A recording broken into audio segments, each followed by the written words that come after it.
Hi, welcome to this part of my review featuring Dames of Asstoria, the core rulebook.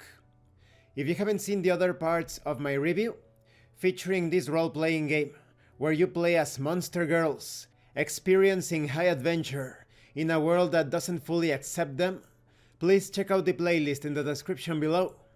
This time we are going to talk about the history of Asstoria. We begin with the Millennium of Creation. This happens between the years 00 to 999. In the beginning, there was the god Aquarius, who created the world and everything in it. The birds, the trees, the wind, the mountains, the ocean, and the sun.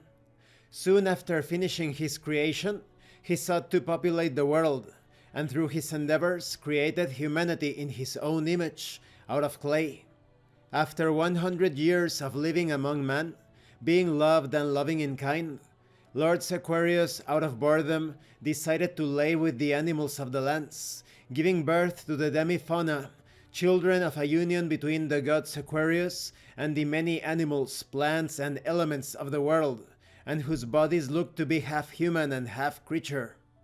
As the one god Aquarius lived, he spawned through himself and the natural phenomena of the world the demi-planar. These demi-planar lived freely but without much purpose, until they took on an aspect of their father's creation. This acclimation eventually led to the pantheon of aspects, lesser deities worshipped by the common folk for their control over the elements, but disregarded as anything but pretenders by Aquarius's most faithful and zealous. Though ancient documents discovered tell of a different tale. One where Lord Aquarius fathered the demi-fauna first and, after 100 years of life with his children, sought to create something more akin to his image and created humanity out of clay to satiate his boredom and whimsy. After the creation of humans and the demi-fauna, Aquarius, noticing that the demi-planar were becoming too numerous for him to guide and teach alone, decided to gift these beings with the first dragon, Primera, a celestial dragon whose flesh was gifted from the very soil of the planet, blood from its oceans, breath from the sky, and fueled by the fires of creation. While the demi-planar were cups to their god, Primera was made with a goal and a celestial knowledge required to accomplish it. In her duties to the demi-planar, she would offer, if they would like, to mate, and the produced offspring would be theirs to do with what they wished. Many accepted this offer. The first dragons did as their mother, providing service and joy, whilst their cousins, the demi-fauna, were erecting their first cities. However, as time went on, discourse between the demi-fauna and Aquarius grew.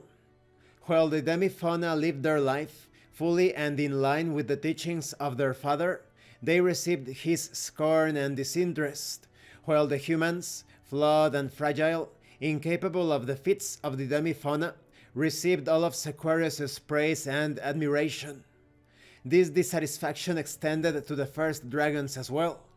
Many began to become rebellious, even spiteful, for their purpose in life was to serve while others lived free, and, during the following centuries, these emotions became more intense, fueled on by sights and grievances caused by Aquarius and the demi-planar. Eventually, this led to the demi-fauna people being fed up with the preferential treatment Aquarius showed to the inferior humans. The breaking point came when a plague-ridden demi-fauna was killed by Aquarius for pleading that he lend aid with a crisis. Thus, they decided to wage war on Aquarius. Rallying their armies against their father Aquarius, so began the War of Dethronement, a decade-long war fought to bring an end to what many demi-fauna considered tyranny. And this concludes this part of the review. In the next part, we are going to talk about the War of Dethronement. As you can see, the creation myth is quite bizarre, to put it gently. You have an all-creator, all-father sort of deity that started to reproduce with his own children, and then he started to give preferential treatment to some of his children, and he abandoned the rest. or at least he was unkind to them in most situations. And the breaking point marked the start of this great war between the creator and the created. Thank you for watching this part of the review, and thank you for your likes and your comments. If you have any questions or comments, please let me know. And thank you so much to those of you that are going the extra mile to support the channel. If anyone else wishes to further support the channel, the information on how to do that will be in the description below. Once again, thank you, and see you later.